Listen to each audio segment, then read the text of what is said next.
Welcome to SATV News. This is Shibala Alam with our headlines. Padda Bridge, a milestone to change the fate of people, said Prime Minister. Cabinet congratulated her for construction of the bridge. Struggle to get Eid advance train ticket on third consecutive day. People are waiting for the same for hours at Kamlapur railway station. Flood situation in 6 districts improved further. Affected people have started returning to their homes.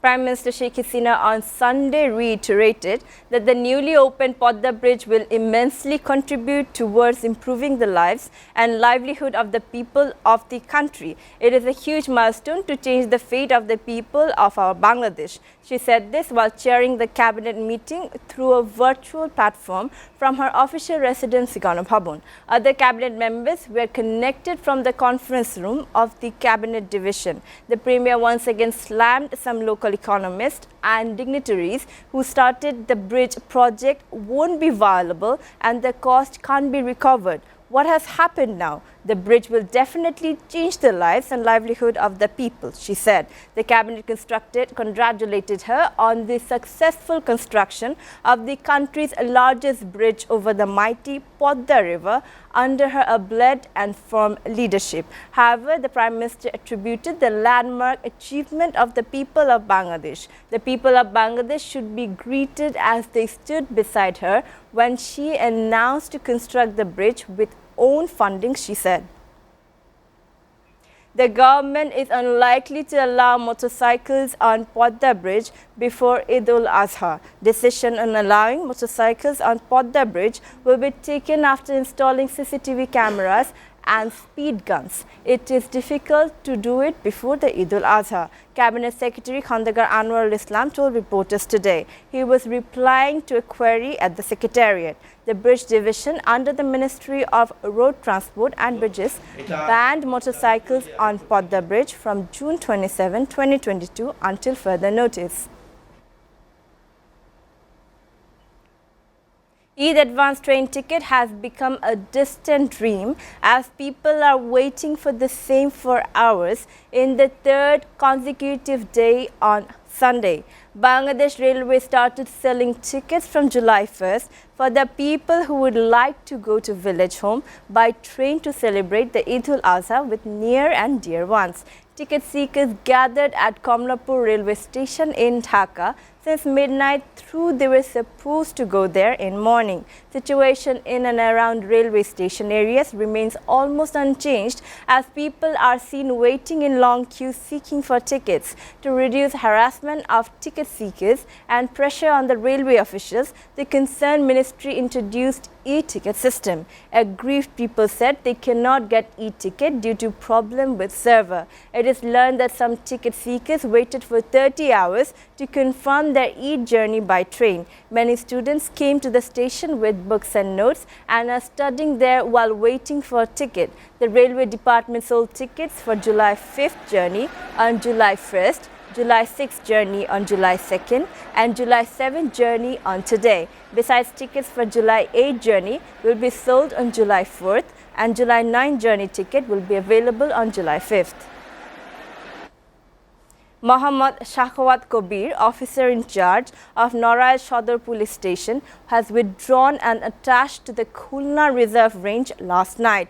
Prabir Kumar Rai, Superintendent of Police in the district, said that Shakhawat was closed following directives from the Office of Deputy Inspector General of Khulna Range Police due to administrative reason. The OC's withdrawal came around 2 weeks after students and locals forced Shapon Kumar Bishwas, acting principal of Mirzapur United College, to wear a garland of shoes around his neck in Narail Shodor Upazila in the presence of police. The incident came to light after a video of the teacher being humiliated went viral on social media. Earlier on June 28, the National Human Rights Commission asked authorities concerned to take legal steps against the policeman who played a silent role during the incident.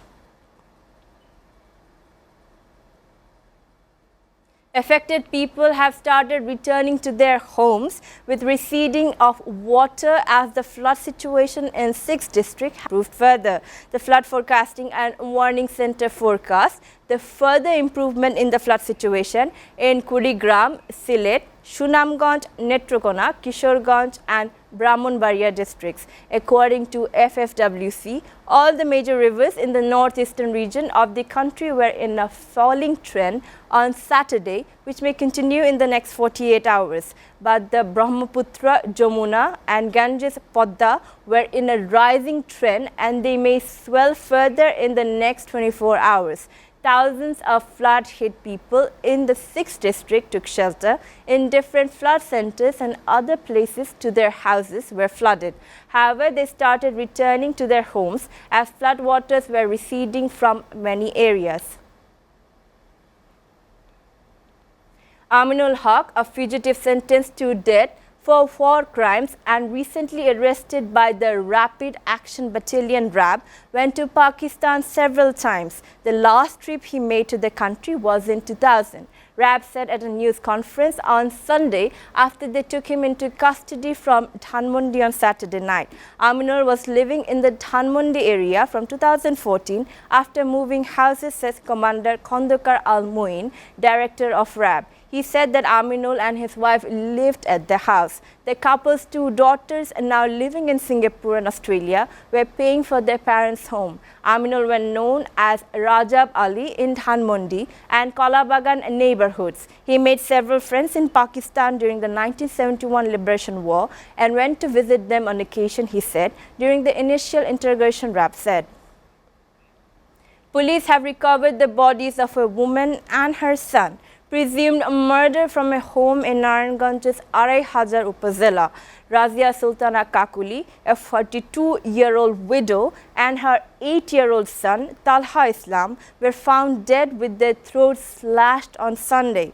After her husband's death, Razia and her son had been living in the Upazila's Gopindi area. The 2 of them had gone to bed the previous night without any incident, but in the morning, neighbors found the front door of the house wide open with broken locks. As there was no response to their calls, neighbors went inside the house and found Razia's body in the middle of her room while her son was lying on the bed next to her. An investigation is underway to unravel the mystery behind the murders, according to Arai Hazar Police Station Chief Azizul Haq.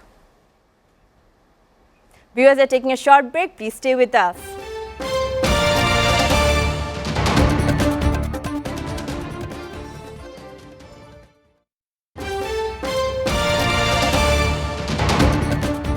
Welcome back. You're watching SATV News. Now news from abroad.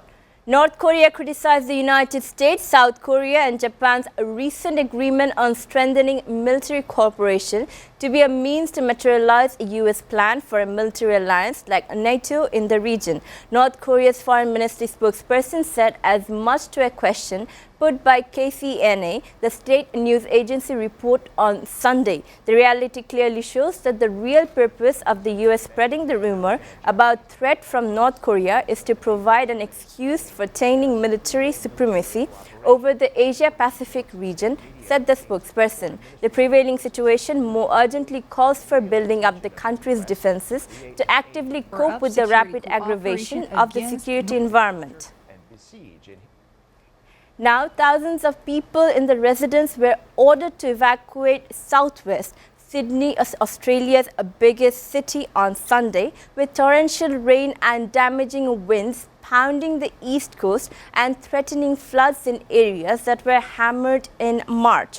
The Weather Bureau warned of heavy rainfall potentially leading to flash floods and landslides along the east coast region from Newcastle to Batemans Bay in New South Wales state, with rain expected to intensify over the next 2 days. New South Wales Emergency Services Minister Steph Cook urged people to reconsider holiday travel, with the rough weather having hit at the beginning of school holidays. More than 200 millimeters of rain have fallen over many areas, with some hit as much as 350 millimeters, the Bureau of Meteorological said, warning of flood risk along the Nepean River.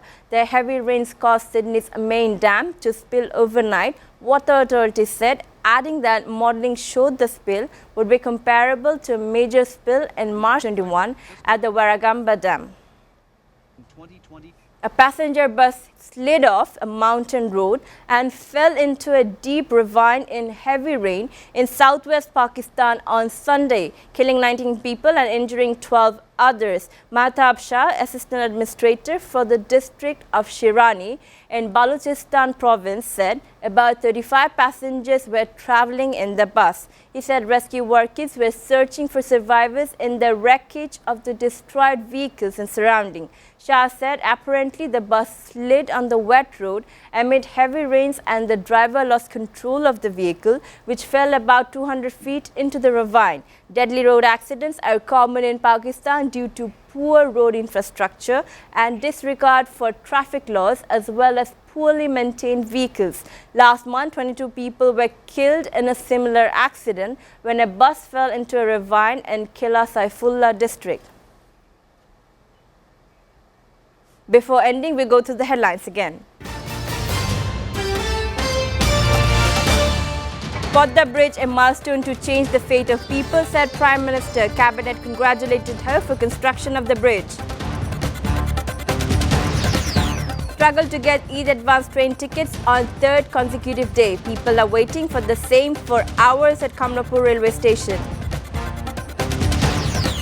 Flood situation in 6 districts improved further. Affected people have started returning to their homes.